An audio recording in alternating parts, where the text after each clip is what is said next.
Boa tarde a todos e a todas. Hoje, no seminário semanal do GIP, contaremos com a fala de uma pessoa muito querida. A doutora Andréia Caroline Fernandes Salgueiro tem pós-doutorado em Educação e Ciências, onde investigou o uso de metodologias ativas e tecnologias digitais no ensino. Ela é doutora em Bioquímica, com tese defendida na linha de investigação etnofarmacológica e avaliação dos efeitos de plantas medicinais em modelos experimentais de diabetes mellitus. Seu bacharelado é em fisioterapia pela Universidade Federal do Pampa, foi docente temporária do curso de fisioterapia da Unipampa entre 2017 e 2019, atualmente é pesquisadora do grupo de estudos em nutrição, saúde e qualidade de vida, o GENSC. Atualmente é docente colaboradora do programa de pós-graduação em Educação em Ciências, Química da Vida e Saúde, da Unipampa, onde orienta na linha de pesquisa Educação em Ciências, processos de ensino e aprendizagem na escola, universidade e laboratório. Andréia, seja bem-vinda ao GIP, muito obrigada pela tua disponibilidade e fique à vontade em conduzir a tua fala da forma que achar melhor. Rafa, eu que agradeço pelo convite. Eu fiquei, na verdade, muito feliz quando tu fez contato, porque eu vou aproveitar já que tu deixou eu conduzir da forma que eu achar melhor para contar pro pessoal que tu é uma pessoa muito especial para mim, porque o Rafa foi a primeira pessoa que soube que eu tinha entrado no mestrado lá em 2000 e acho que foi 2011. E eu lembro que o Rafa acho que estava entrando na Unipampa, estava fazendo concurso, e eu tinha acabado de saber que tinha conseguido passar na seleção do mestrado na Bioquímica. E fui em direção à parada de ônibus, bem feliz, contando para minha mãe no telefone. E o Rafa estava ali pela parada de ônibus também. Foi a primeira pessoa que soube. Primeira, na verdade, foi junto com a minha mãe que ele soube. E que me deu parabéns. E eu nunca esqueci disso, Rafa. Eu acho que tu não lembra, mas para mim foi bem marcante, assim, que foi logo na tua chegada na Unipampa.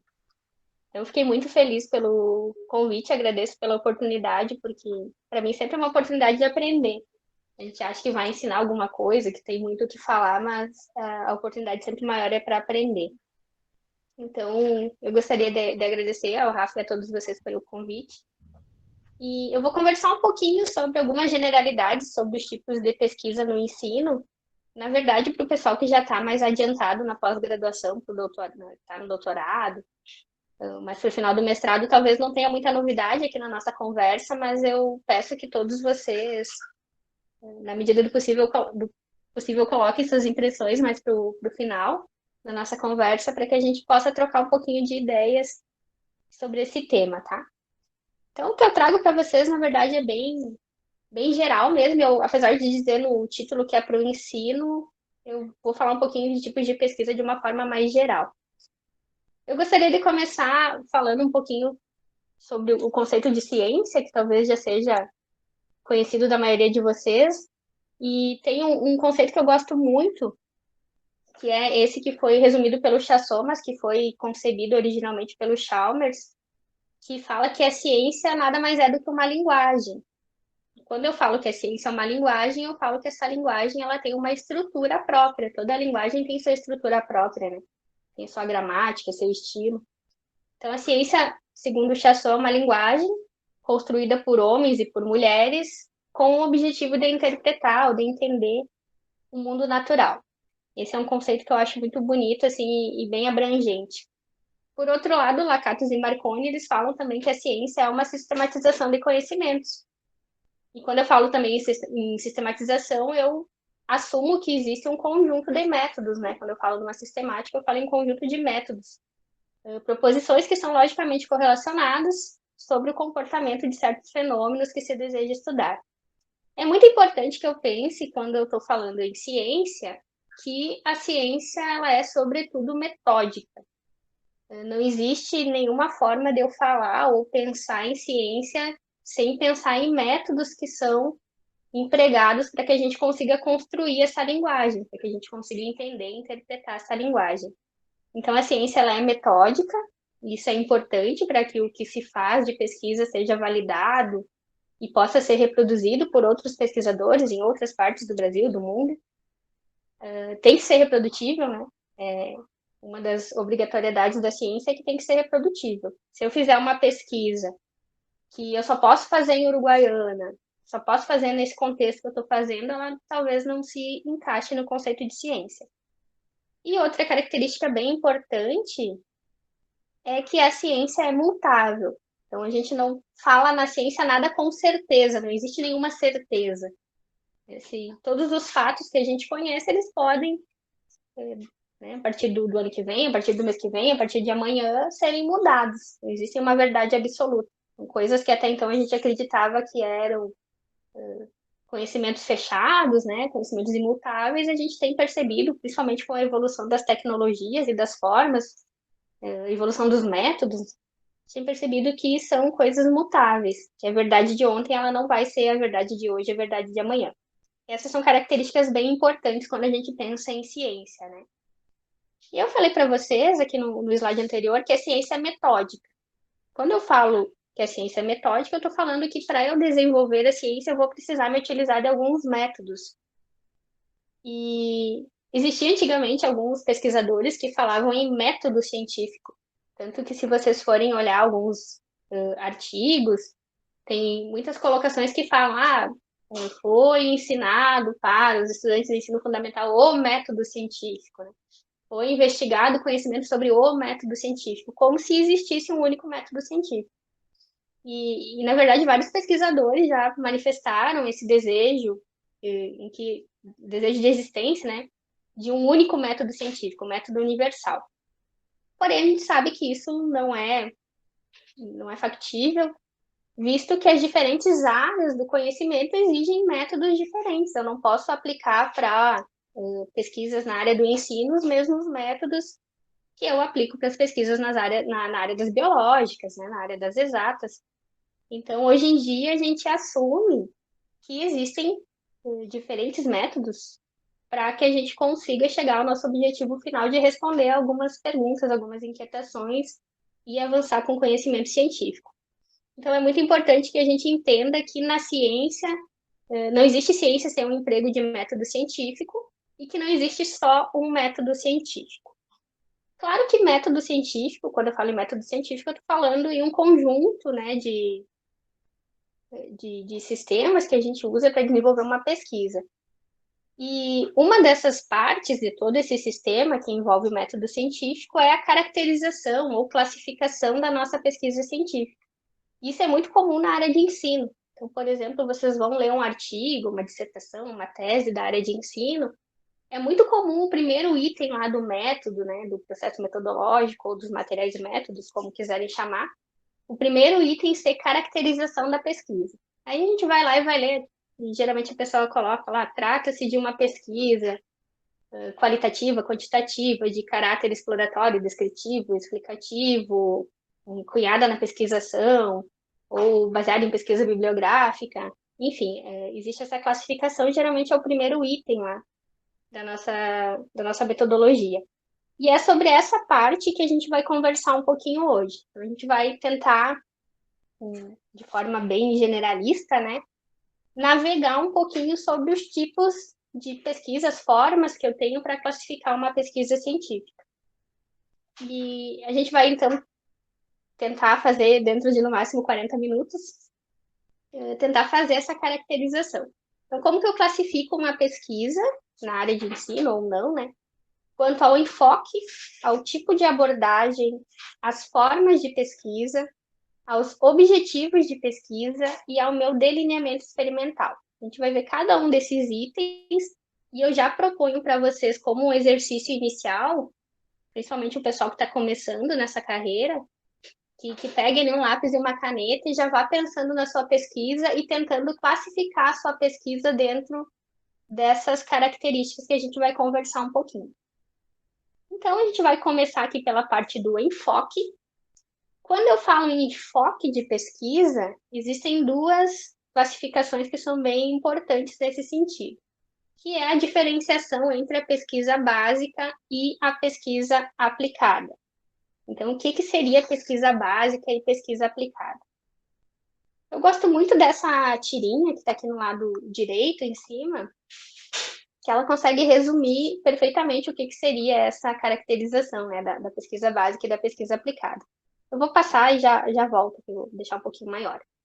Então, se a gente pensar lá na invenção da roda, a roda por si só, separada, né, do meio de transporte ao qual ela é empregada, é uma pesquisa básica. Se eu tiver só a roda separada lá do seu produto final, que é um carro, uma bicicleta, uma moto, enfim, qualquer, um caminhão, um trem, né? Se eu tiver só a roda separada, quando isso foi descoberto, foi inventado, a gente pode dizer que isso é uma pesquisa básica.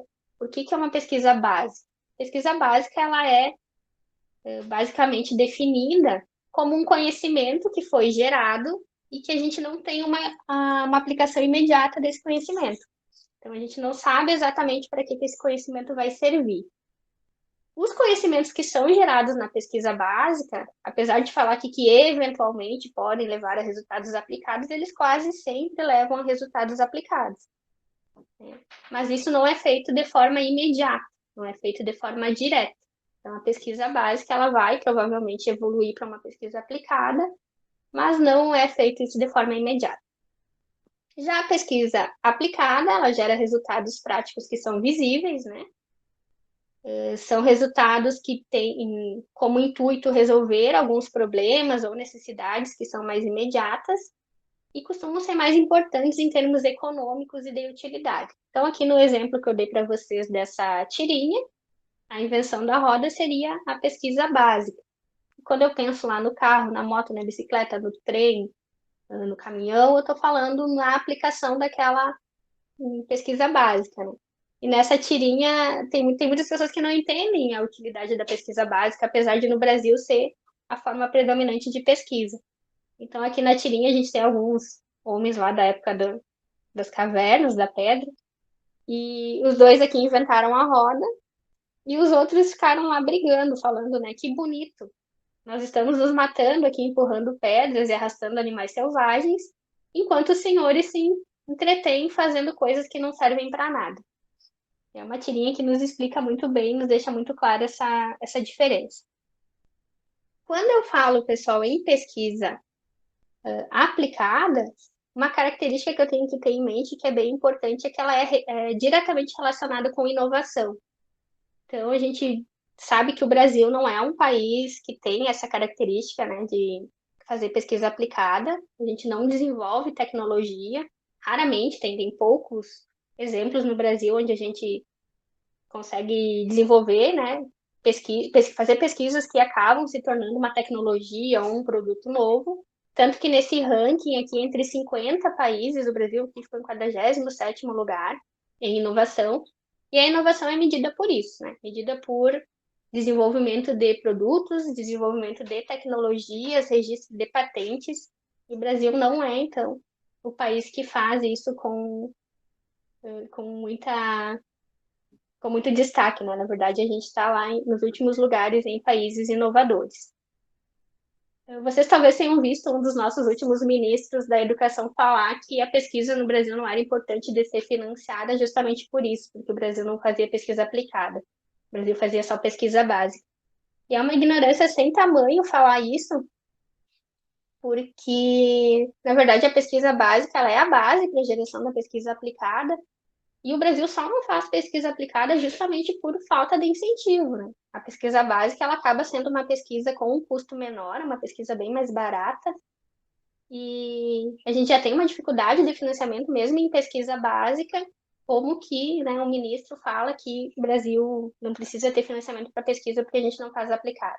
Então, uma coisa que se retroalimenta, tem que ter investimento em pesquisa básica para que a gente consiga chegar na pesquisa aplicada. Enfim, trago para vocês alguns exemplos bem da nossa realidade, tá? Do que seria a pesquisa básica que a gente faz aqui na Unipampa, principalmente.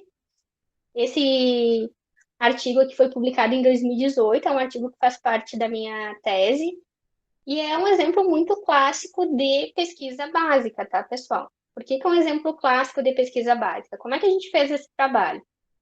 Nós fizemos questionários, entrevistas com pessoas que tinham diabetes mellitus, e perguntamos para essas pessoas se elas utilizavam alguma planta medicinal para ajudar no tratamento da síndrome, né, do diabetes. E em posse dessas informações, nós conseguimos levantar algumas plantas que eram utilizadas, foram cerca de 50 plantas, que eram as mais utilizadas.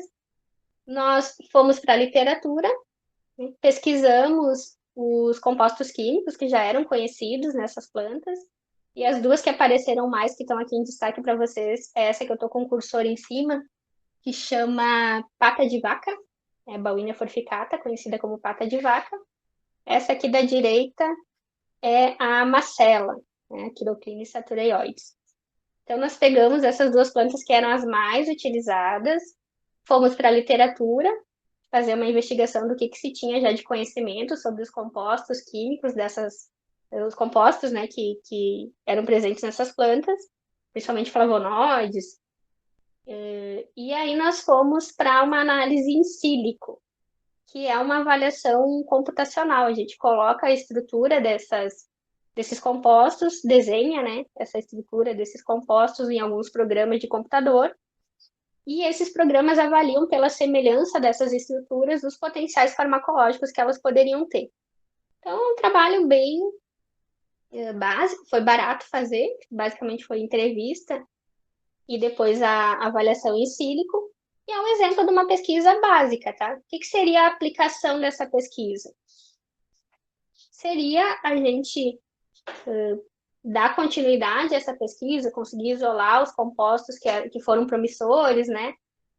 Testar in vitro, que foi uma fase que a gente fez, na verdade ainda é pesquisa básica, essa fase de testar in vitro, mas depois testar em cobaias, testar em animais maiores, né, até chegar em humanos, onde teria o desenvolvimento do medicamento, por exemplo. Chegou na parte de desenvolvimento de medicamento, eu estou falando já em pesquisa aplicada porque eu gerei um produto. Então, a sequência desse trabalho aqui foi justamente um teste in vitro, ainda é pesquisa básica, né?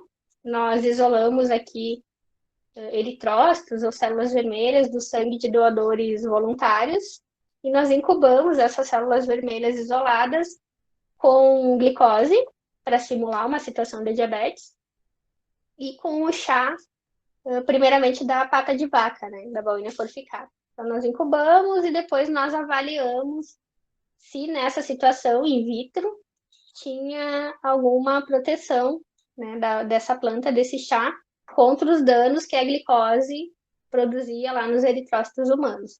Isso aqui ainda é pesquisa básica, né? A gente está numa fase muito inicial, pensando no desenvolvimento de uma medicação, que seria em torno de 10 anos ali de pesquisas. Essa pesquisa básica com os eritrócitos também deu origem a um trabalho. Então, outro exemplo aqui de pesquisa básica para vocês, tá? O que seria, então, pesquisa aplicada? Eu dei um exemplo de pesquisa aplicada nas ciências biológicas, que é o mais fácil da gente visualizar. Mas eu também tenho um exemplo aqui, ó, das ciências humanas, por exemplo, falando no impacto psicológico da quarentena. E olha só, no título já diz que é uma pesquisa aplicada. E como reduzir isso? Uma revisão, né? E quando eu falo nessa questão aqui, ó, de como reduzir isso, eu já estou falando que eu vou solucionar um problema de forma imediata. Eu vou apontar a solução de um problema de forma imediata. Se eu estou apontando a solução de um problema, eu estou falando em pesquisa aplicada. Então, esse aqui é um exemplo de pesquisa aplicada nas ciências humanas. Voltando aqui para as ciências biológicas, uma situação muito atual, uma temática muito atual, é, por exemplo, o desenvolvimento de uma nova vacina para coronavírus, para conferir imunidade contra coronavírus. Por que isso aqui é uma pesquisa aplicada? Se eu estou falando de uma vacina, eu estou falando de um produto que vai ter uma aplicação imediata para uma situação de urgência em saúde pública que a gente está vivendo. O que é a pesquisa básica nesse contexto aqui? Pesquisa básica é lá aqueles pesquisadores, aqueles laboratórios que tentam entender como é que funciona a imunidade, né? Que tentam avaliar comportamento de células imunológicas ou de sistema imune em cobaias. Isso lá é pesquisa básica. Eu trazer aquela pesquisa básica, aquele conhecimento para gerar uma vacina, é uma pesquisa aplicada. Eu imagino que até agora já ficou bem clara essa questão, mas se vocês forem ficando com dúvidas, a gente conversa mais pro final, tá? Vão anotando que a gente vai conversando. Tá tudo tranquilo por enquanto, Rafa? Tá boa Perfeito, Andréa, perfeito. Ai, tá bom. Que a gente fica meio perdido nessas tecnologias, né? Não sei se estão me ouvindo ainda. Então, pessoal, próxima classificação, a gente já viu aqui quanto ao enfoque, né, em básica e aplicada. Talvez muitos de vocês estejam se perguntando, eu trabalho com pesquisa em ensino. Se a minha pesquisa é básica ou é aplicada? É uma discussão que a gente pode levar mais para o final, que inclusive eu gostaria de saber a opinião do Rafa sobre isso. Mas todas as pessoas que eu conversei, todos os pesquisadores que eu converso sobre isso, eles me falam que no ensino especificamente não existe muito essa caracterização em pesquisa básica e pesquisa aplicada. Porque geralmente as pesquisas que a gente faz no ensino, elas vão ter uma aplicação, né? Com certeza. Mas essa aplicação, muitas vezes, ela é definida a um espaço, a um contexto muito pequeno. Então, isso também não caracterizaria uma pesquisa aplicada, mas também não caracterizaria uma pesquisa básica. Então, por exemplo, eu vou numa escola pesquisar se uma determinada metodologia ativa pode melhorar, por exemplo, o ensino de matemática. E aí eu consigo ver que consegue melhorar, eu consigo aplicar aquilo naquela escola em algumas turmas. Então, eu estou mudando o contexto, estou mudando a realidade, né? Estou aplicando um método ali para mudar a realidade, mas eu estou fazendo isso num cenário muito diminuto. Estou fazendo numa escola, num bairro, numa cidade.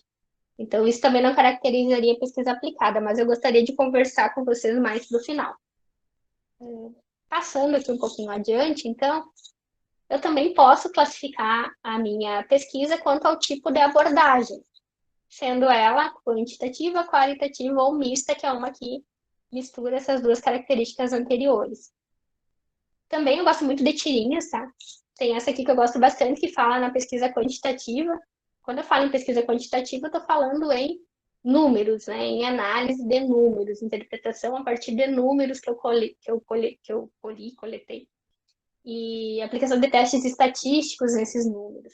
Então, aqui um exemplo, né? Só um em cada 30 pegaram um sorvete grátis. Interessante, ele está valendo só o número. Uma pessoa em cada 30 pegou um sorvete grátis. Eu estou falando aqui em avaliação quantitativa. Quando eu falo em avaliação qualitativa, eu quero entender além dos números. Eu quero entender o sentimento, a reação, né, o comportamento de uma população frente a alguma situação. Então, aqui tem o mesmo sorveteiro que pergunta para a pessoa como você se sentiu ao ver a placa do sorvete. A pessoa diz, achei ótimo, mas fiquei com medo.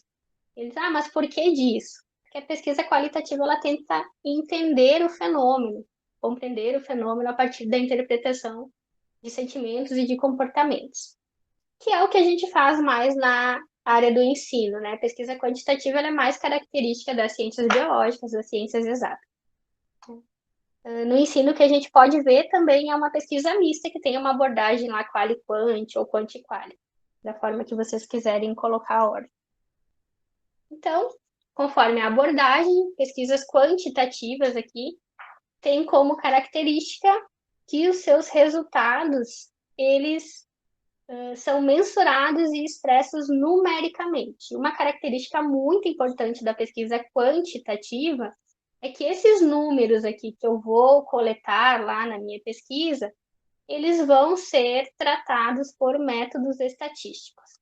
Então, se eu estou falando em uma pesquisa onde eu tenho uma avaliação, né, eu vou analisar números com métodos estatísticos, eu estou falando em uma pesquisa quantitativa. Isso é uma das características mais importantes, tá?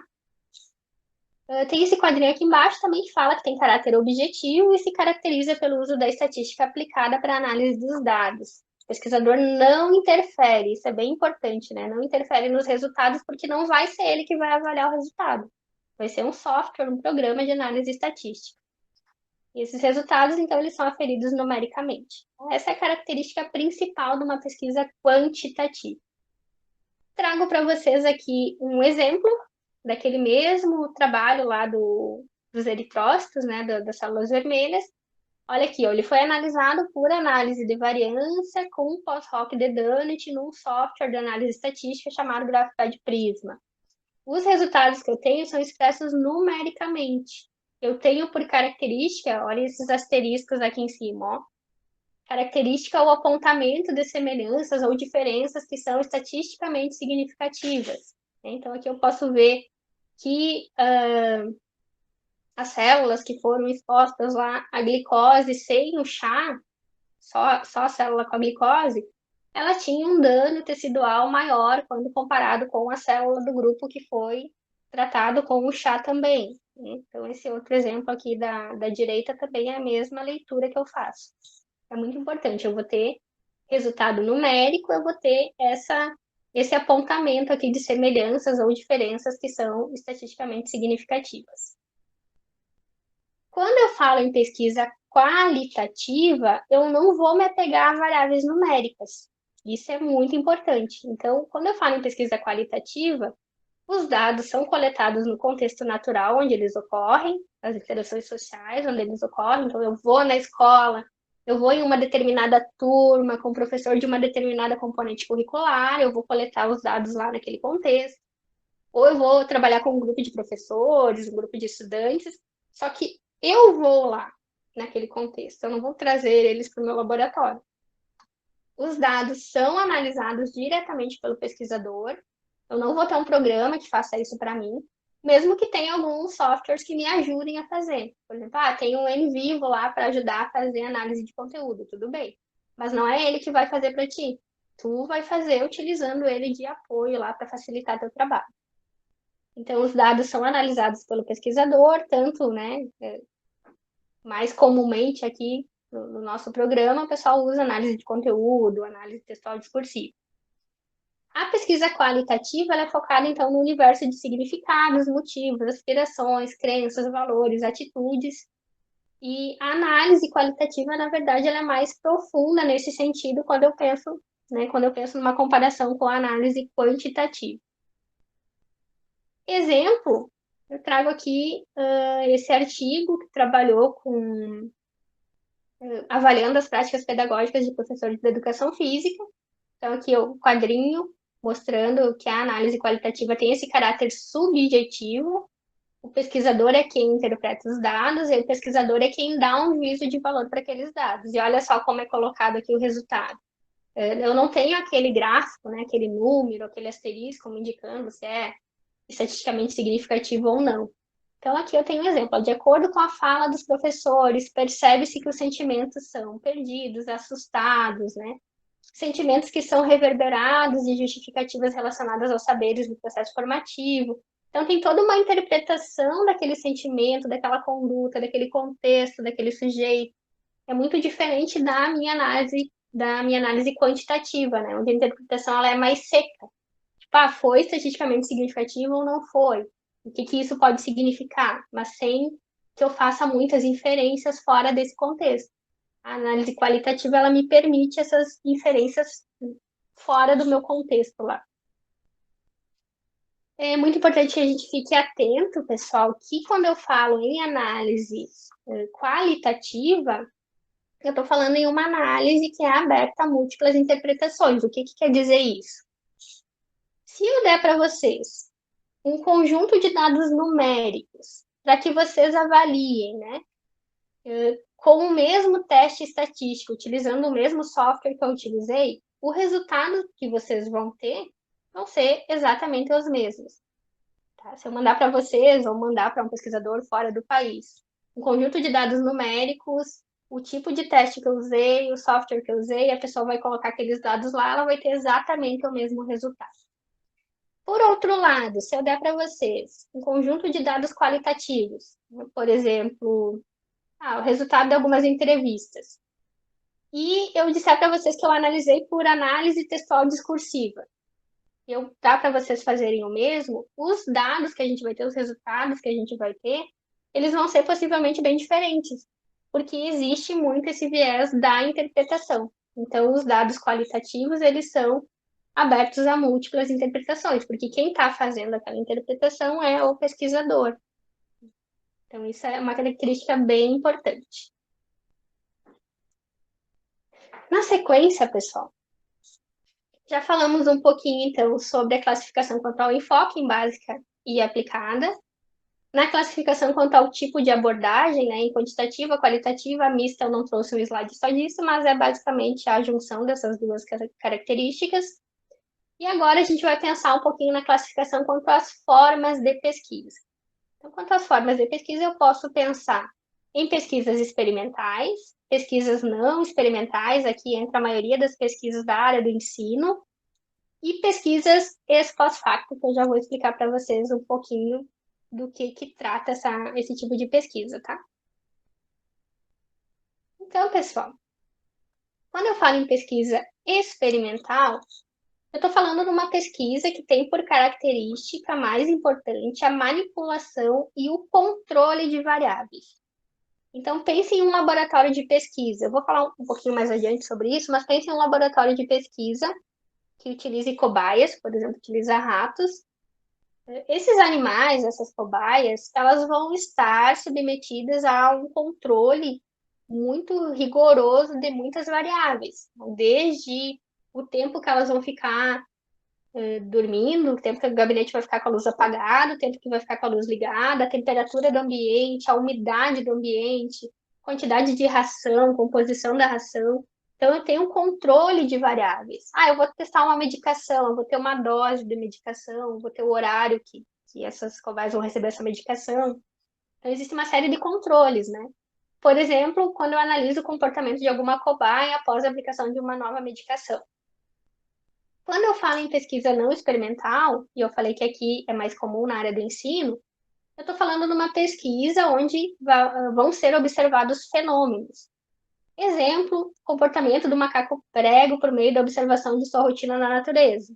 O comportamento de professores do atendimento educacional especializado quando eles estão trabalhando com estudantes com transtorno do espectro autista. Então, toda vez que eu estou falando em observação do fenômeno sem controle das variáveis, eu estou falando de uma pesquisa não experimental. A gente não vai chegar na escola e falar, ah, professor, tu vai ter que dar aula no escuro, com umidade de 95%. Né? A gente não tem esses controles, ou a forma que o professor vai trabalhar, ou a forma que os estudantes vão se comportar. A gente não tem. Então, a gente vai só observar o fenômeno. É uma pesquisa não experimental. E a pesquisa ex post facto é uma pesquisa que a gente praticamente não falava muito, né? Mas que agora vai ser a pesquisa, eu imagino que dos próximos anos vai ser praticamente pesquisa ex post facto para todos os lados. O que seria essa pesquisa ex post facto? É uma pesquisa que busca entender os efeitos após os fatos. Eu já explico, tá? Quando eu falo em ex post facto, eu estou falando em uma pesquisa que avalia coisas que aconteceram no passado. Por exemplo, quando derrubaram lá as Torres Gêmeas, o World Trade Center, todas as pesquisas que foram feitas depois daquilo, por exemplo, para avaliar o nível de estresse na população, enfim, né, tudo que foi feito para avaliar os efeitos daquela tragédia são pesquisas ex post facto. Ou então o exemplo que tem aqui, efeitos psicológicos e socioeconômicos da implantação de uma hidrelétrica.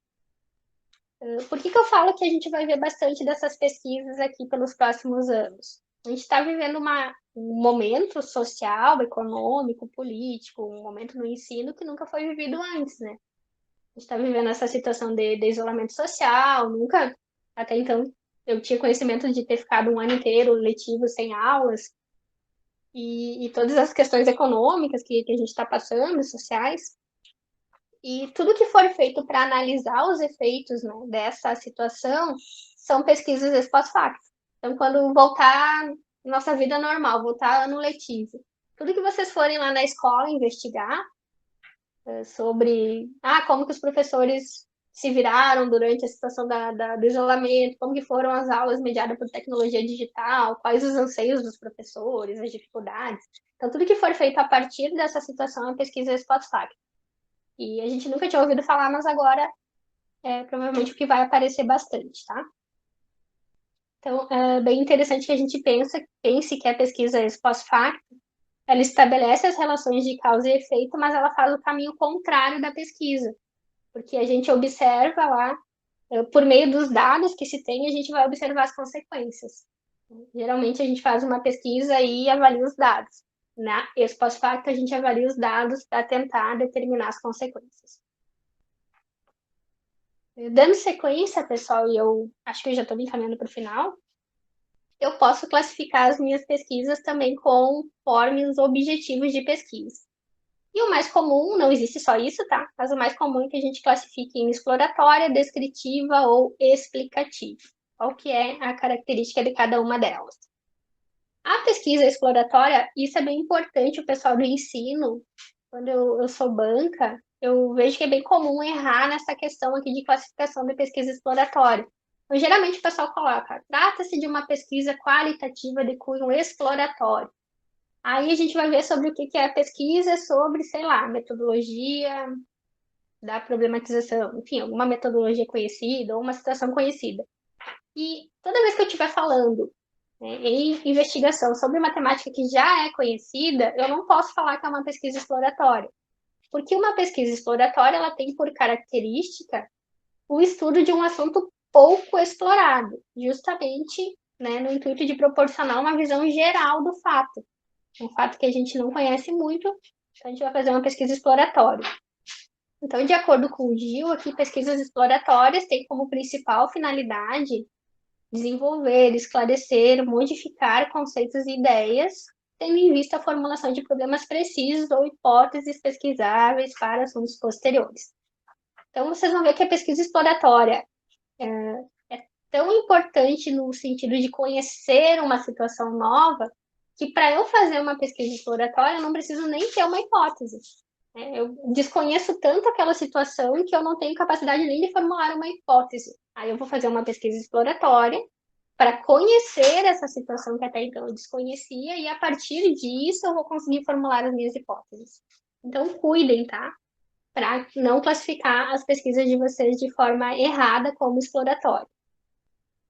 Normalmente, pesquisas exploratórias constituem a primeira etapa de uma pesquisa mais ampla. Então, eu estou pesquisando realmente um assunto que não é conhecido, estou fazendo uma pesquisa exploratória. E eu estou no mestrado. A tendência é que eu siga, então, lá no doutorado, mas aí a pesquisa não vai mais ser exploratória, porque eu já vou conhecer o assunto, né? Siga fazendo, então, uma pesquisa, normalmente de cunho descritivo, que seria a evolução da pesquisa exploratória. Eu trago para vocês aqui um exemplo de uma pesquisa exploratória, a pessoa até explica por que é exploratória, isso é bem importante, né? Então, fala assim, teoria da aprendizagem experiencial no ensino de empreendedorismo, um estudo exploratório. A pessoa fala assim, trata-se de um tema de fronteira, ainda sem convergência de achados empíricos e, portanto, factível para um estudo exploratório. A pessoa diz que é um tema de fronteira, né, comum a mais de uma área de conhecimento e que não se conhece muito bem não se conhece muito bem sobre esse assunto. Então, por isso é importante fazer essa pesquisa exploratória. Então, cuidem para a partir de agora não ter mais esse erro na classificação. Tá? Não que isso vá mudar muito a vida de vocês, mas é interessante que a gente, na medida do possível, consiga fazer a classificação certinha. Seguindo, pessoal, a pesquisa descritiva. Qual que é o objetivo da pesquisa descritiva? É reunir e analisar muitas informações sobre o assunto estudado. Tem como uma diferença bem importante da pesquisa exploratória o fato de que eu já conheço o assunto. Então, já existem dados na literatura sobre aquele assunto, eu já conheço aquele assunto. Eu vou fazer uma pesquisa descritiva, não vai ser uma pesquisa exploratória. O objetivo da pesquisa descritiva é proporcionar novas visões sobre uma realidade que já é conhecida. E vocês vão ver que a maioria das pesquisas de vocês, pelo menos a maioria das pesquisas do pessoal ali do programa, se classifica, né, nessa caracterização de descritivo. Então, são incluídas nesse grupo pesquisas que têm por objetivo levantar opiniões, atitudes, crenças de uma população. Também são pesquisas descritivas aquelas que visam descobrir a existência de associação entre variáveis e, juntamente com as exploratórias, né, habitualmente são realizadas por pesquisadores sociais preocupados com a atuação prática. São também as mais solicitadas por organizações como instituições educacionais, empresas, partidos políticos, enfim. Quando eu falo aqui em existência de associação entre variáveis, eu estou falando, por exemplo, eu faço uma pesquisa que quer estabelecer, quer ver se existe alguma relação entre idade e preferência político-partidária, por exemplo, ou entre escolaridade e renda, tá? Isso que eu estou falando quando eu falo em associação de variáveis. Se vocês forem dar uma olhadinha lá nos artigos do Gil ou mesmo do Apolinário, eu não sei se são meninos, eu tô falando como se fosse. Então, o Gil é menino. Vocês vão ver que também essas pesquisas que estabelecem associações podem ser classificadas como correlacionais, tá? Mas eu não me estendi muito nessa questão, porque eu entendo que se encaixa bem na pesquisa descritiva e que é isso que a maioria de vocês faz quando fazem lá pesquisas no grupo, no programa de pós-graduação em Educação e Ciências, tá? Pesquisa explicativa. Pesquisa explicativa, pessoal, ela tem como principal característica o uso do método experimental. Então, ela tem como uma preocupação central a identificação de fatores, né, que determinam ou contribuem para a ocorrência de fenômenos. É um tipo de pesquisa que se aprofunda mais no conhecimento da realidade, porque aplica a razão para analisar os dados, para entender o porquê das coisas. É um tipo de pesquisa que é um pouco mais complexo, no sentido de que eu falei para vocês que é importante eu ter o controle de algumas variáveis, né? E também delicado, porque eu escolho as variáveis que eu vou controlar, enfim, pode ter alguma questão em viés de interpretação, em viés de escolha das variáveis. Claro que como isso vai estar bem claro no momento que eu vou propor lá o meu projeto, a gente vai conseguir separar essas possíveis, né, vieses da nossa análise. A maioria das pesquisas desse grupo pode ser classificada, então, como experimentais e, às vezes, pós-facto, que eu já falei para vocês. Na sequência, pessoal, agora sim, eu encaminho para o final, tá? A gente já classificou, então, a nossa pesquisa em relação ao enfoque em básica e aplicada, em relação ao tipo de abordagem em quantitativa, qualitativa ou mista, em relação às formas de pesquisa em experimental, não experimental e ex post facto, em relação aos objetivos de pesquisa em exploratória, descritiva e explicativa, e agora, nos encaminhando para o final, a gente pode classificar e deve classificar as nossas pesquisas quanto aos procedimentos, ou talvez uma palavra que vocês sejam mais familiarizados em relação ao delineamento experimental. Quais são as possibilidades de classificação? Lembrando que não são só essas, tá? Eu selecionei algumas que são mais comuns para a gente conversar. São as pesquisas bibliográficas, documentais, experimentais, estudos de caso e pesquisa-ação. A gente vai ver rapidamente do que trata cada uma delas. Só tomar uma aguinha aqui.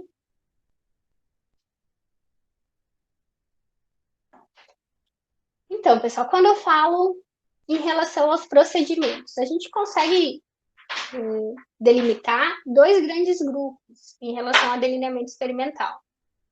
Aqueles que se valem das chamadas fontes de papel, que são as pesquisas bibliográficas ou pesquisas documentais, e aqueles cujos dados são fornecidos por sujeitos. E quando eu falo em sujeitos, eu estou falando em pessoas, né, em cobaias, que são as pesquisas experimentais, as pesquisas ex post facto, os estudos de caso, pesquisa-ação, pesquisa participante.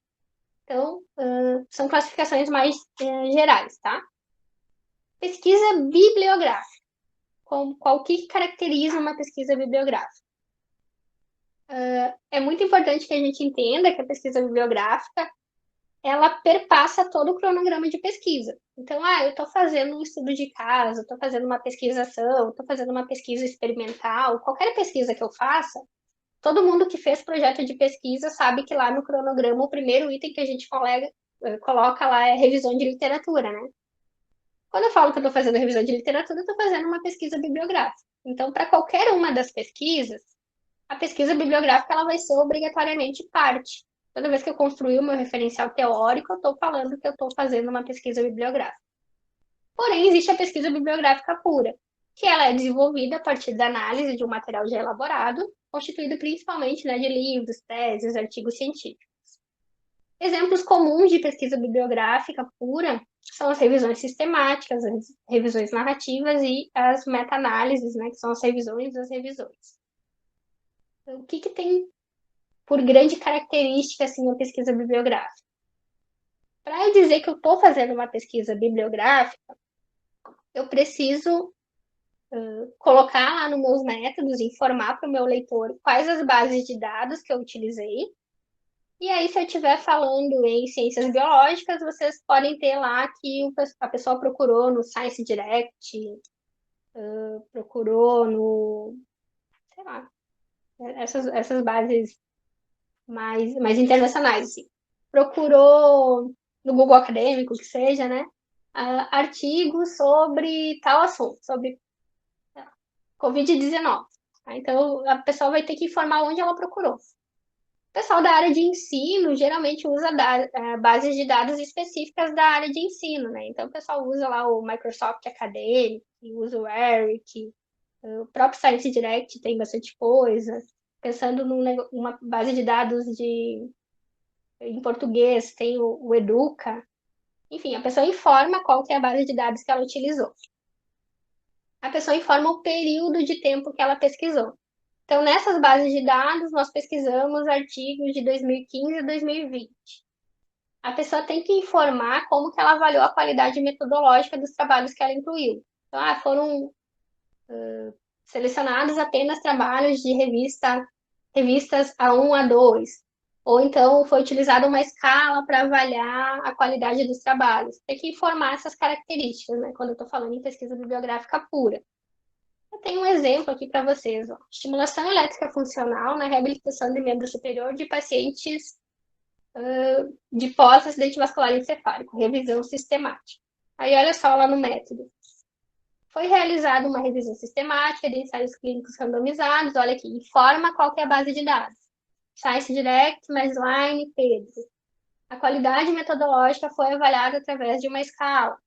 Então, quando eu estou falando em pesquisa bibliográfica, eu estou falando em todas as pesquisas onde nós analisamos artigos, dissertações ou teses, ou nós pesquisamos em uma base de dados, nós informamos o período, nós informamos os descritores que nós utilizamos para aquela pesquisa, e nós informamos de que forma que a qualidade metodológica daquele trabalho foi avaliada. Aqui é um outro exemplo também, né? Trata-se de um estudo de revisão narrativa no período aqui de 2005 a 2011. No primeiro momento foi realizada uma pesquisa utilizando as palavras-chave ou descritores, condromalácia da patela, joelho, em inglês, ela informou a língua que ele pesquisou também, e as bases de dados, Medline, Lilacs e Birei. É bem importante essas características, tá? Quando eu falo em pesquisa documental, eu estou falando de uma pesquisa que é muito semelhante à pesquisa bibliográfica, mas eu não vou avaliar livros, nem dissertações, nem teses, nem artigos, eu vou avaliar documentos. Tá? Então, a diferença essencial entre elas é na natureza das fontes. Inclui-se aqui documentos como cartas, diários, fotografias, gravações, memorandos, enfim, vários documentos que a gente possa analisar. Um exemplo de um trabalho que a gente está fazendo aqui uma aluna de mestrado que eu oriento, ela está avaliando as diretrizes curriculares nacionais e as semelhanças, né, das orientações das diretrizes curriculares nacionais com o projeto pedagógico do curso da fisioterapia. Então, isso é uma pesquisa documental. Eu não estou avaliando artigo, nem livro, nem dissertação, nem tese. Eu estou avaliando um documento. Ah, tem gente que vai avaliar lá o diário de alguma coisa. Pesquisa documental. Ah, eu vou avaliar. Ah, tem uma que eu vi esses dias muito interessante, que era. Sabe aquilo que as pessoas escrevem nas portas dos banheiros? A pessoa avaliou o que estava escrito nas portas dos banheiros em um determinado contexto lá. Isso é pesquisa documental, tá? Se vocês forem em alguma escola aqui em Uruguaiana avaliar o que os adolescentes escrevem na porta do banheiro, é uma pesquisa documental. Então, varia as fontes, mas de resto é muito parecido. Pesquisa experimental, a gente já conversou bastante sobre isso, e é um assunto que eu gosto de conversar porque é a minha formação principal, né? A pesquisa experimental tem algumas características muito específicas, muito próprias, que são principalmente o controle de algumas variáveis. Quando eu falo em controle de variáveis, eu já dei para vocês o exemplo, né? Então, pensem nesses dois camundongos aqui. Vocês estão vendo que um é bem diferente do outro. Um é um camundongo geneticamente modificado para ser obeso, e o outro é um camundongo sem nenhuma alteração genética, um camundongo normal, né? E o que a gente pode controlar de ambiente aqui pensando em cobaias de laboratório? A gente controla absolutamente tudo. Quando tu vai num laboratório que trabalha com cobaias, vocês conseguem controlar o ciclo claro e escuro, a umidade, a temperatura, quantidade de água que eles vão comer, composição da dieta que eles vão comer, né? Se eles vão fazer atividade física ou não. Eu posso colocar eles a andar de esteira e determinar o tempo que eles vão andar na esteira. Eu posso colocar eles numa caixa bem pequena, que eles não possam se mexer muito, colocar eles numa situação, então, de pouca atividade física. A gente consegue controlar uma série de variáveis. E essa é uma característica da pesquisa experimental. A gente consegue manipular essas variáveis, controlar essas variáveis. Outra coisa muito importante na pesquisa experimental, eu sempre vou ter um grupo controle. E, geralmente a gente vai trabalhar com vários grupos, mas o grupo controle ele sempre vai estar presente. Então, por exemplo, eu posso pegar esse camundongo que é geneticamente modificado para ser obeso e testar nele alguma terapia para reverter essa situação. Tá? E eu tenho obrigatoriamente que ter camundongos que são que nem eles, né, geneticamente modificados, que não vão receber essa terapia, para eu conseguir entender se essa terapia realmente tem efeito ou não. Eu posso ter um outro grupo de controle de camundongos que não são geneticamente predispostos à obesidade, que vão receber a terapia. Então, eu tenho o grupo controle. Tá? O grupo controle é uma característica muito importante da pesquisa experimental. E outra situação que a gente tem na pesquisa experimental é a distribuição aleatória entre os grupos experimentais. Então, eu posso ter aqui o camundongo obeso que vai receber um tratamento, o camundongo obeso que não vai receber um tratamento, e a escolha deles é aleatória, a gente sorteia qual que vai receber e qual que não vai receber. É uma coisa que não é escolhida, é aleatório. Isso é bem importante também. Que mais? Sequência. Faltam 2 slides, eu acho, tá, pessoal? Estudo de caso. O que caracteriza um estudo de caso? Toda vez que eu falar em um estudo que foi realizado com poucos sujeitos, né, onde eu explorei fatos pouco conhecidos, ou doenças novas ou raras, ou ainda grupos de difícil acesso, onde eu tenha poucos sujeitos, um sujeito ou poucos sujeitos, eu estou falando em um estudo de caso. Então, aqui eu trago para vocês 2 exemplos. Uma pessoa avaliou potencialidades das TIC no ensino de ciências naturais, um estudo de caso.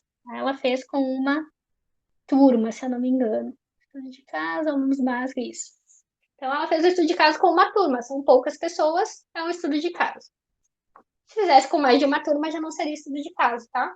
Ou então aqui, ó, doenças novas ou raras. Tratamento de 5 pacientes criticamente enfermos com Covid-19. Tratamento com plasma convalescente. Então, foram só 5 pessoas.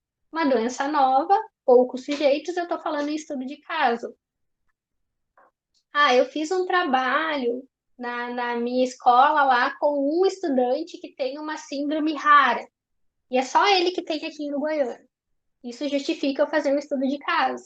Tá? Então, existem algumas situações onde a gente faz estudo de caso porque são situações muito específicas, né? Ou situações onde é difícil ter os sujeitos para aquela pesquisa, ou grupos que são de difícil acesso. Existe uma metodologia bem bacana para estudo de caso, não sei se algum de vocês trabalha com essa questão, que é uma metodologia lá da década de 80, que se usava muito para conseguir juntar pessoas que tinham diagnóstico de HIV. Naquela época, ainda hoje é, né? Mas naquela época era muito pior a questão de ser estigmatizado, né? A questão do preconceito com essas pessoas. E aí, para que se conseguisse fazer estudo com essas pessoas, geralmente se entrava em contato com algum indivíduo que topasse participar. E essa pessoa que concordou em participar, ela indicava alguém. Aí o pesquisador ia lá e dizia que ela foi indicar, né? Convidava a pessoa para participar, aquela outra pessoa indicava outra pessoa. E se fazia isso até que alguém indicasse o primeiro sujeito de novo. Aí se fechava aquela amostra. É um método para conseguir pessoas, né, para participar da pesquisa quando a gente tem uma situação assim que é muito difícil. É um grupo de difícil acesso. Uma técnica bem bacana. Mas lembra então que o estudo de caso ele é caracterizado pela pesquisa com poucas pessoas, poucos sujeitos, e que é só nesse caso que se justifica. Não posso querer trabalhar com diabetes e fazer um estudo de caso com diabetes. Se eu sei que lá tem 20% da população que tem. Então, tem que cuidar para selecionar o método de acordo com a situação, né? Para não selecionar o método errado. Por fim, pessoal, pesquisa-ação. Vocês vão ver que alguns autores, eles trazem que a pesquisação é a mesma coisa que a pesquisa participante, outros trazem algumas características que diferenciam, mas eu optei por trazer aqui só a pesquisação mesmo, que ela é definida como um tipo de pesquisa concebida e realizada em estreita associação com uma ação. Então, se eu falo em pesquisa-ação, eu estou falando em uma pesquisa onde vocês vão propor alguma alternativa, alguma ação. Isso é muito importante, tá? Às vezes também eu sou banca de trabalhos onde a pessoa diz que fez pesquisa-ação, aí tu vai ver, ela foi numa escola, num grupo de professores e aplicou um questionário, aplicou uma entrevista e analisou aqueles dados e aquele é o trabalho dela, tá? E cadê a ação? Então, a pesquisa-ação, ela pressupõe que tu vai fazer uma ação, né, para resolver algum problema. Outra característica da pesquisa-ação é que os pesquisadores e os participantes, eles estão envolvidos de modo cooperativo e participativo. Eu fui na escola, apliquei um questionário, analisei meus dados, percebi que os professores têm deficiência no conhecimento, sei lá, no conhecimento de métodos para trabalhar a coordenação motora no ensino fundamental. Aí eu fui lá e fiz uma oficina, ofertei uma oficina para aqueles professores para que eles desenvolvessem essas habilidades. Isso não é pesquisação também. Isso só vai ser pesquisação se, em conjunto com os professores, a gente definir que a oficina é o melhor método para sanar aquele problema e que depois da oficina os professores, juntamente comigo, né, vão avaliar aquela atividade, a resolutividade daquela atividade. Aí sim é pesquisação. Então, na pesquisação, é muito importante que a gente tenha, né, a participação dos pesquisados, dos participantes, de modo cooperativo ou participativo. Se eu só ofertar alguma ação que eu escolhi, sem conversar com os participantes, sem ver se aquilo é realmente o que eles precisam, eu não estou falando em pesquisação também. Estou falando numa pesquisa onde eu fiz uma intervenção. Mesmo que eu tenha analisado depois, eu fiz uma intervenção e analisei o resultado da intervenção. Tem que ter esse cuidado na hora de classificar também, que é uma das grandes fontes de erro, é a classificação em pesquisa exploratória e em pesquisa-ação. Era isso? Chegamos a... Nossa, Rafa, eu demorei quase uma hora, desculpa. Eu programei para 40 minutos e falei quase uma hora. Muito obrigado, Andréa, pela tua participação, pela tua fala. Tu não levou quase uma hora porque a gente começou bem atrasado. Tá? A gente não tem preocupa com isso, tu ficou bem no teu tempo. A gente agradece e colocamos, então, abrimos espaço para quem quiser fazer comentários, quiser tirar dúvidas com a Andréa, fique bem à vontade.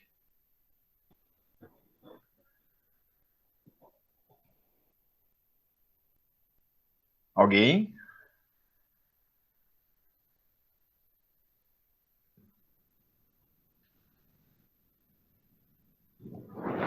Ninguém? Tô cansado, Rafa. André, a gente tem até mais uns. Eu vou deixar mais uns 20 minutos para questionário, mas aí eu vou, já que ninguém tem. Tá todo mundo tímido, para fazer as questões, eu vou fazer uma. Qual desses tipos de pesquisa que tu acha que nós temos a maior dificuldade hoje em realizar? Tu entendeu a minha pergunta, André? Ah, desculpa, eu tava falando com o microfone fechado. Não, se tu tá perguntando isso no geral ou especificamente no ensino. No ensino. Poxa vida, Rafa, faz uma pergunta mais fácil. A gente tem dificuldade. Na verdade, eu não acho que a gente tem dificuldade em realizar, assim.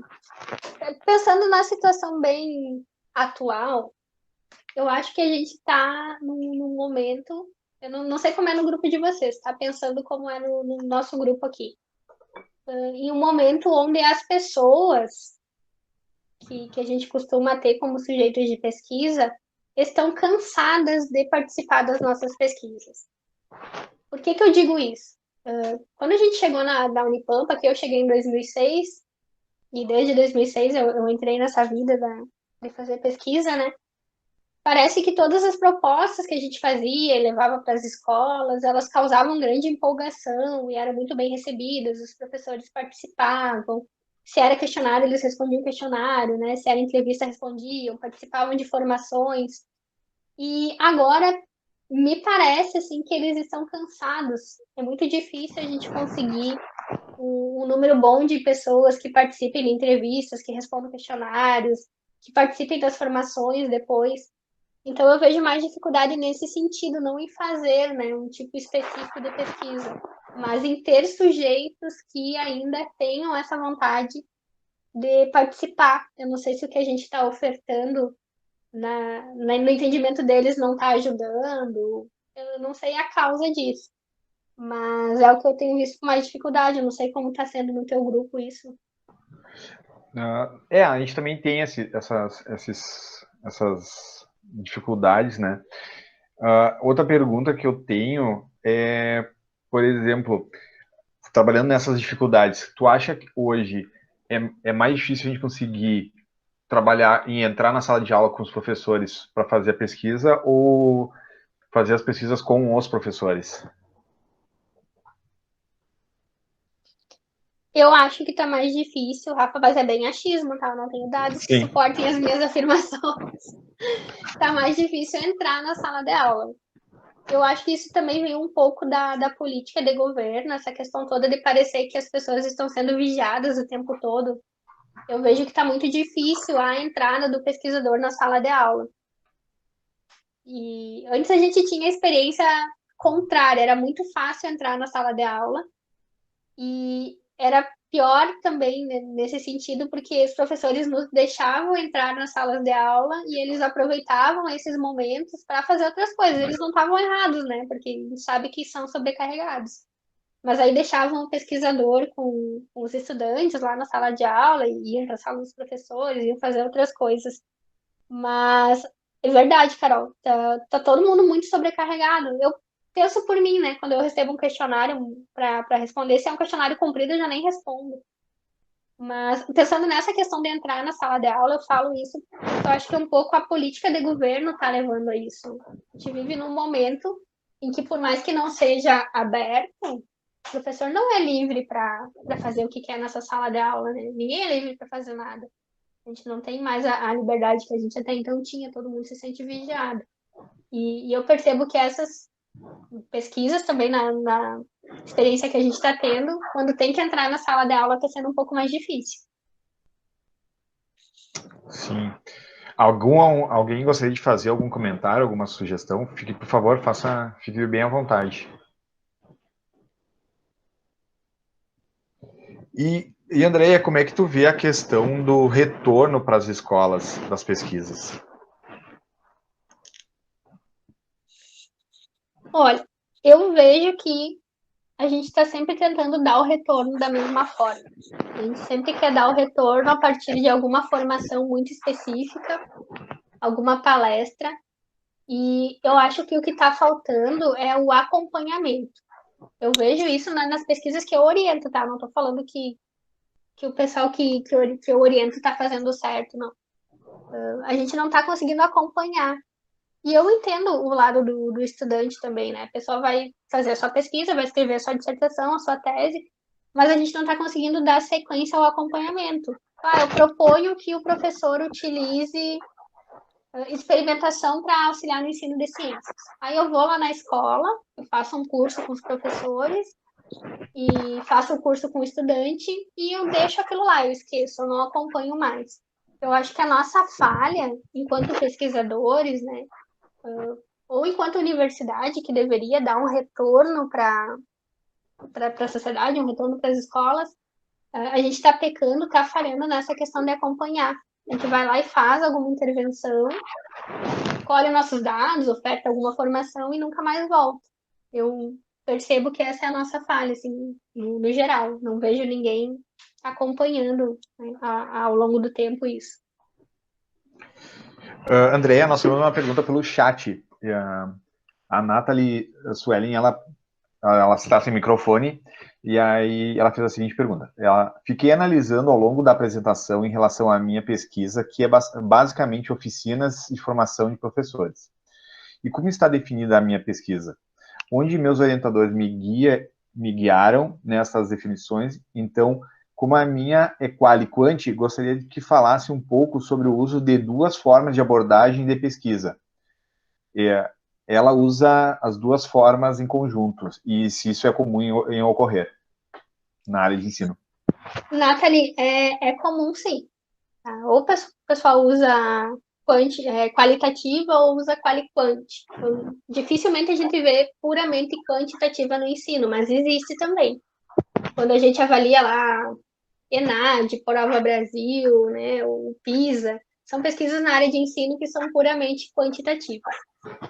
As pesquisas quali e quant, elas são mais comuns do que só as quant, mas são menos comuns do que só as quali. O que a gente tem que cuidar, eu não sei se é o teu caso, por exemplo, quando eu participo de bancas e eu vejo essa classificação como quali e quant, eu vejo que o principal erro é a pessoa achar que qualquer número é quant. Eu perguntei a idade dos professores, o tempo que eles estão em sala de aula e, sei lá, qualquer outra coisa que seja número, né? Idade, tempo de formação, tempo de sala de aula. E eu digo que por eu ter esses números, a minha pesquisa é quantitativa. Não é. Só pelo fato de existir número, não quer dizer que a tua pesquisa é quantitativa ou quali-quant. Se a tua pesquisa tiver coleta de dados numéricos e esses dados numéricos que tu coletaste forem analisados estatisticamente, aí sim tu vai ter uma pesquisa quali-quant.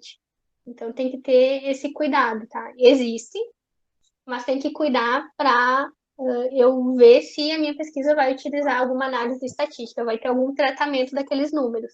Eu só coletar os números e colocar uma média lá no meu trabalho não caracteriza que a minha pesquisa é quantitativa, tá?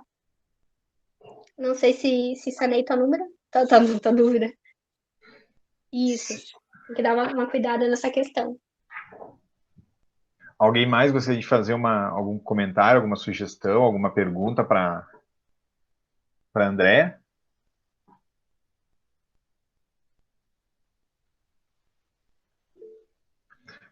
São todos tímidos, meus alunos, o pessoal do JIP. Aí, pessoal, eu adoro sugestão porque eu estou em início de carreira, né? E eu sei que a minha voz não é muito boa de ouvir, é uma voz muito fina. Então, eu adoro sugestões, assim. Ainda mais falando sentada, né, Rafa? A gente tem a capacidade respiratória diminuída. Andréia, tu poderia falar um pouco mais sobre o pós-facto? Sim, Rafa. O Pós-Facto é uma pesquisa que eu não sei tu, mas eu não ouvia muito falar. Eu sabia que existia, mas não ouvia muito falar, nem sabia direito do que se tratava, né?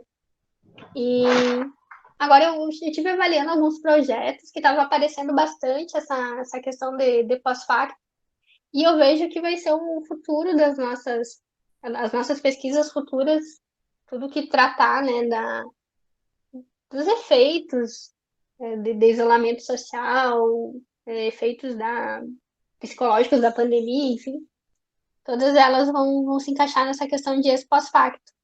Por que é tão interessante esse tipo de pesquisa?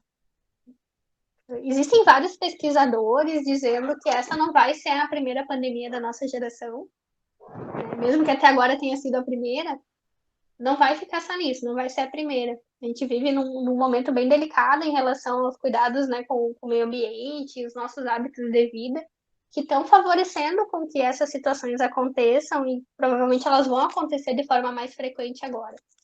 A ideia da pesquisa ex pós-facto é entender como isso nos atinge em vários setores.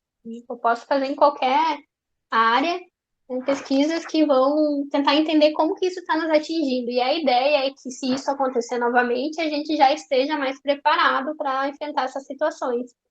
Então, pensando no ensino, tem uma situação bem interessante que eu estava fazendo um curso esses dias com o Leandro Carnal, tem gente que gosta dele, tem gente que não gosta dele, né? Mas ele falou uma coisa muito interessante, que essa evolução, entre aspas, tá?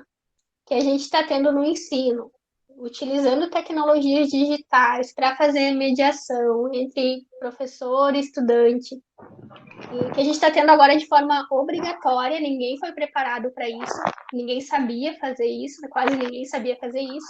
Isso que está acontecendo agora seria o caminho natural no ensino, só que não seria agora, seria o caminho natural daqui a uns 10 anos. E aí essa situação nos obrigou a tentar dominar tecnologias, tentar fazer da melhor forma, né, essa continuidade das atividades escolares e universitárias. E só que a gente ainda não sabe como que é o certo fazer, né? Qual que é o efeito que isso vai ter se os estudantes estão aprendendo, se os professores estão dominando. Tudo que for pesquisado sobre isso, passado esse período, tudo que for pesquisa pós-facto sobre isso vai nos ajudar bastante a evoluir nessas questões. Então, apesar de ser uma nomenclatura nova para alguns de vocês, pouco conhecida por mim até então, eu entendo que vai ser o futuro, assim, nos próximos 2, 3 anos, a gente vai ver muito pesquisas pós-facto. Não sei se era isso que tu queria que eu comentasse, Rafa. Sim, eu sempre digo assim que a gente está sofrendo uma evolução forçada na área do ensino, porque nós estávamos muito na zona de conforto, na presencial, e aí o que a gente acaba fazendo? Tendo que sair dessa zona de conforto da presencial, aprender a lidar com novas tecnologias que a gente não estava nem interessado, porque ela vai tomar muito mais tempo. Eu tenho uma imagem, tu gosta de quadrinhos? Eu também, e tem uma que é muito boa, assim, que é uma professora falando, a mãe falando assim, 20 minutos de aula, só 20 minutos de aula. E aí o outro quadrinho é a professora, depois de 4 horas fazendo, planejando a aula, editando o texto, e fazendo todo o vídeo, editando o vídeo, fazendo o upload dele, para o aluno para aprender. A mãe vê 20 minutos, mas o professor leva 4 horas para fazer isso, porque ele não tem essa habilidade. Né? E nós aqui da universidade, a gente está tendo oficinas de tecnologias, então, assim, vem um monte de aplicativos, de formas de trabalhar vídeo, só que o domínio de cada uma dessas ferramentas demanda tempo, demanda se apropriar disso. E nós, como todo professor, tu tem parte de gestão, tu tem parte de ensino, tu tem toda uma outra carga horária que não é contabilizada, né? Que o professor, todo mundo enxerga o professor como aquela criatura que dá aulas. E o professor não só dá aula, ele faz muito outra atividade junto. Né? Eu sei que no nosso grupo tem pessoas que são professoras numa escola e da equipe pedagógica em outra. Né? Então, a gente tem muito mais atividades do que só dar aula. Né? E agora, com essa evolução forçada que nós estamos sofrendo, a gente está nos toma muito mais tempo o preparo de uma aula. Sim, Rafa, com certeza. É que eu tenho uma coisa que o Chassot fala que eu acho bem verdade, assim, que ele disse que de uma hora para outra, todo professor que até então era só professor, não que seja uma coisa fácil, mas que a função era ser professor, teve que se transformar em cineasta, em editor de texto, em iluminador, em técnico de informática, que foram coisas que foram jogadas assim na nossa realidade e que a gente teve que se adaptar e que realmente leva muito tempo, né? Sim. Então, falei com vocês uma hora aqui, olha só, essa é uma aula que eu tinha pronta, tá? Tem um pessoal aqui que acho que foi meu aluno em metodologia, não é muito diferente do que eles viram em metodologia, então eu já estava pronta. Mas eu estou trabalhando nela para tentar melhorar, deixar mais clara, desde as 8 da manhã. Então, fiquei das 8 ali às 11h30, depois almocei, voltei para cá umas 2 horas, fiquei até as 5 horas que a gente entrou. E era uma aula que já estava pronta, né? Aí tu imagina o professor que tem várias aulas para preparar, que tem várias aulas por dia, que não tem todo esse tempo que eu tive para trabalhar na apresentação. tendo que fazer isso, né? E realmente o trabalho que vai aparecer é aquela pontinha do iceberg. É aquele trabalhinho, aquele vídeo de 20 minutos, aquela aula deu 1 hora, não vai aparecer todo o esforço que foi feito antes disso. Então, essa é uma situação bem importante que a gente vai ter que pensar em questão de reeducação de carga horária, porque eu acho, Rafa, que não tem mais volta, sabe? Que o ensino, não estou dizendo que ele vai passar para ser um ensino completamente remoto, mas que pelo menos a gente vai começar a entender que ensino híbrido vai nos ajudar muito a solucionar várias questões, É, misturar o remoto com o presencial. eu acho que a gente a gente vai ter uma evolução Essa grande. forçada, né, que tu falou É, é verdade, é a evolução forçada. E a gente não vai poder voltar, né? não. E ela vai se tornar híbrida. E a gente vai ter que começar a exigir mais autonomia dos alunos. Os alunos vão ter que criar autonomia.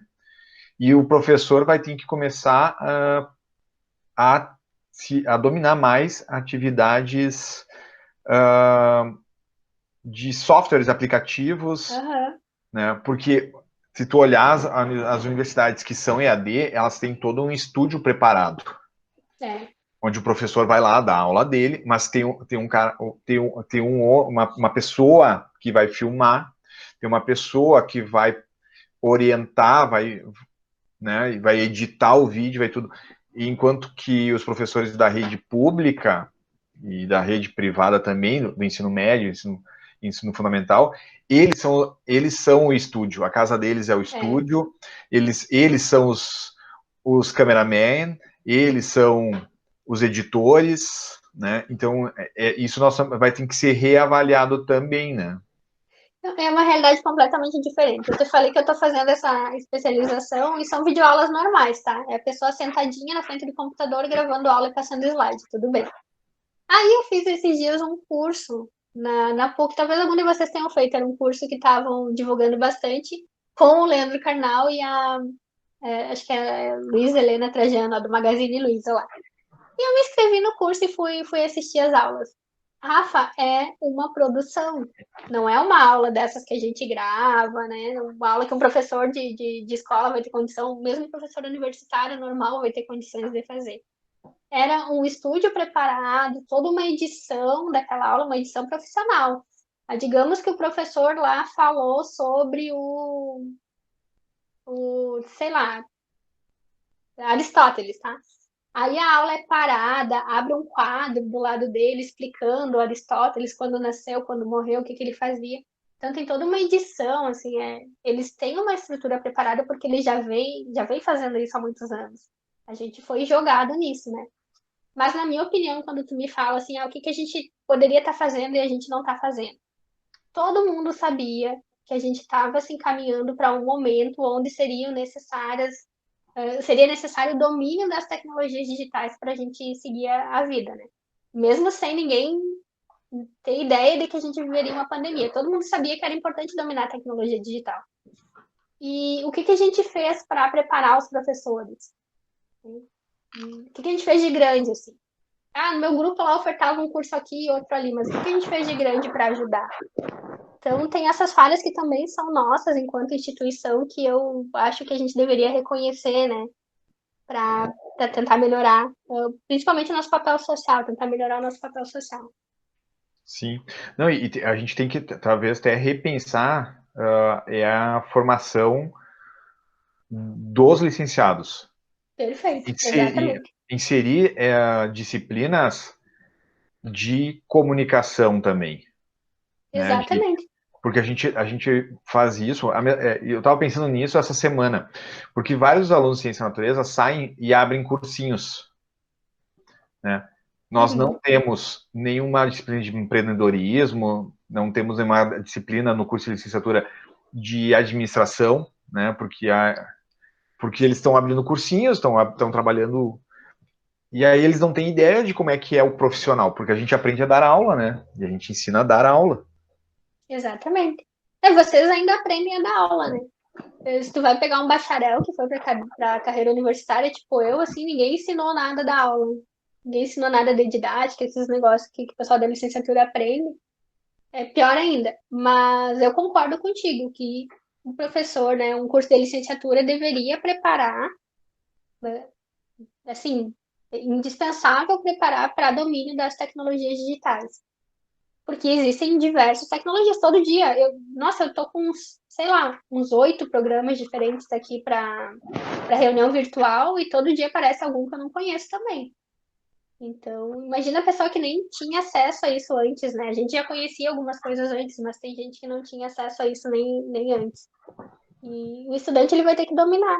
Concordo contigo também na questão de oferecer uma componente curricular de empreendedorismo, de gestão de empresas. Na Físio tinha, depois tiraram, foi um retrocesso, na minha opinião, mas é muito importante ensinar essas questões, né? A Carol perguntou, Rafa, não sei se tu viu, que agora eu abri o chat aqui, se as pesquisas na área da educação serão afetadas, né? Eu acho, Carol, que a gente vai ter que se reinventar. Na verdade, a gente já está se reinventando. As duas meninas que eu oriento, que são duas do mestrado, elas tiveram que readequar as pesquisas. Uma ia fazer entrevistas com professores do atendimento educacional especializado nas escolas, e a gente já mudou o projeto para fazer entrevista pelo Meet. Então, claro que vai ter situações que a gente não teria na entrevista lá local, né? A pessoa vai poder se preparar para a entrevista, que não teria acontecido se fosse lá em loco. Mas eu acho que depois daqui a gente não vai poder fazer o que a gente já vinha fazendo. A gente vai ter que se reinventar, enquanto pesquisador e enquanto pessoa mesmo, né? Enquanto agente social, nosso papel na sociedade ele vai mudar também. Sim. Não, e o Luciano, meu aluno de doutorado, ele fez um seguinte comentário. Ontem passei por essa situação. Fiquei um bom tempo elaborando um questionário no sistema do IFAR, usando a linguagem LaTeX de matemática. E o pior é que o sistema apresentou instabilidade e não pude aplicar a atividade. Bem difícil isso. Isso é uma outra coisa que a gente vai ter que, por exemplo, a gente não vai poder ficar sem rede. Né? Como é que a gente vai dar aula se a internet se vai? Cai a internet? Como é que a gente faz? Como é que fica? Né? Rafa, e essa mentalidade, olha só para te ver como a gente estava atrasado nessas questões. Quando eu ia em escola com as minhas alunas para apresentar o projeto, para conhecer a escola, fazer alguma coisa, o sinal da internet era bloqueado nas escolas, para os estudantes. Então a escola até tinha Wi-Fi, mas era bloqueado. E aí eles nos davam a senha, era um sinal bem ruim. Mas tu vê a nossa mentalidade, né?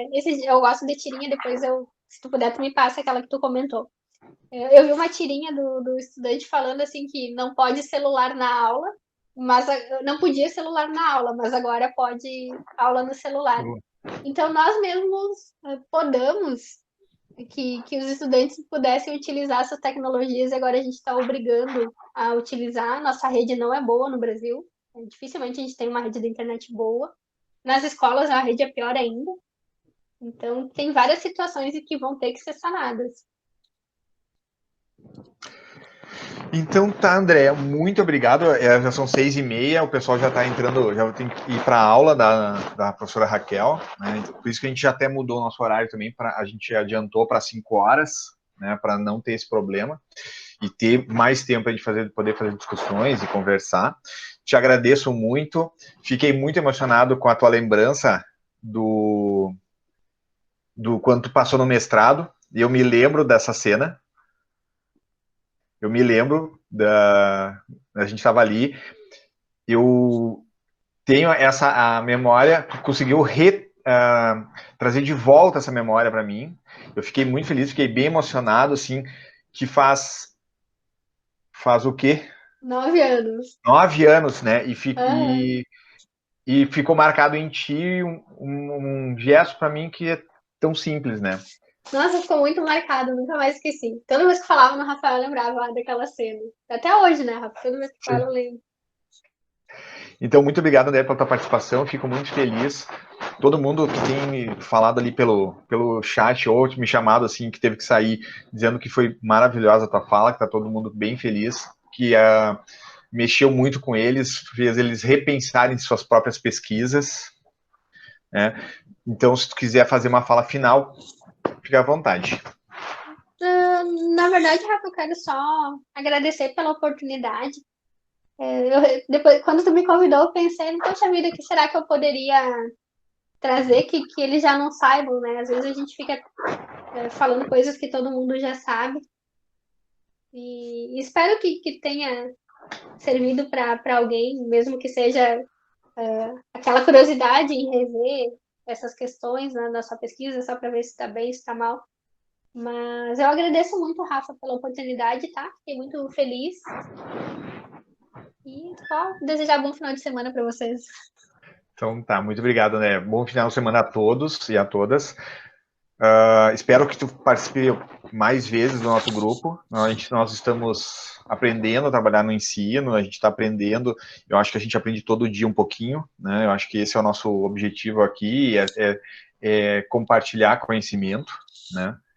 Então, te agradeço muito, André. Bom final de semana para ti. E o que tu precisar, contar com a gente. Ah, brigadão. Beijão, pessoal. Obrigada, viu?